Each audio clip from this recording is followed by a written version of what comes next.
ஆச்சாரம் டிவி நேயர்களுக்கு வணக்கம். நம்மளுக்கு திரை விமர்சனத்தில் கயல் ஆனந்தி நடிப்பில் வெளிவந்திருக்கின்ற ஒயிட் ரோஸ் திரைப்படத்தின் திரை விமர்சனத்தை பற்றி தான் பார்க்க போகிறோம். இந்த படத்தை ராஜசேகர் இயக்கியிருக்கிறாரு. கயல் ஆனந்தியுடன் இணைந்து ஆர்கே சுரேஷ், ஸ்ரீதரன் மற்றும் பல நட்சத்திரங்கள் நடிச்சிருக்கிறாங்க. இந்த படத்தோட கதை என்னென்னு பார்த்தீங்கன்னா, கயல் ஆனந்தி மகளுடன் வசித்து வருகின்றார். கணவர் வெளிநாட்டில் இருந்து வந்தவுடன் கயல் ஆனந்திக்கு பிறந்த நாள் என்பதால் அவருக்கு இன்ப அதிர்ச்சி கொடுக்க மகளுடன் பைக்கில் வெளியே செல்லும்போது வழியில் போலீஸ் ரவுடியை என்கவுண்டர் செய்யும் போது போலீஸ் துப்பாக்கி கொண்டு கயல் ஆனந்தி கணவனை துளைக்க சம்பவ இடத்திலேயே கயல் ஆனந்தியின் கணவர் இறந்து விடுகின்றார். கணவர் இறந்த பிறகு மகளை காப்பாற்ற கயல் ஆனந்தி கடையில் வேலைக்கு சேர்கின்றார். கணவன் வாங்கிய கடனுக்காக கயல் ஆனந்தியின் மகளை தூக்கி சென்ற கந்துவட்டிக்காரன் வாங்கிய பணத்தை கொடுத்தால் மகளை திரும்ப தர முடியும் என்று சொல்லி தூக்கி செல்கின்றான்.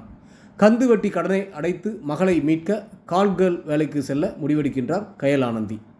பாலியல் தொழிலாளிகளை அழைத்து சென்று கொடூரமாக கொலை செய்யும் ஆர்கே சுரேஷிடம் கால்கேர்ள் ஆக கயல் ஆனந்தி சென்று சிக்கிக்கொள்கின்றார். கயல் ஆனந்தி ஆர்கே சுரேஷிடமிருந்து தப்பித்தாரா இல்லையா? கால்கேர்ள் பெண்களை கொடூரமாக கொலை செய்து அந்த பாடியை என்ன செய்கின்றார் ஆர்கே சுரேஷ் என்பதே இந்த படத்தின் மீத கதை.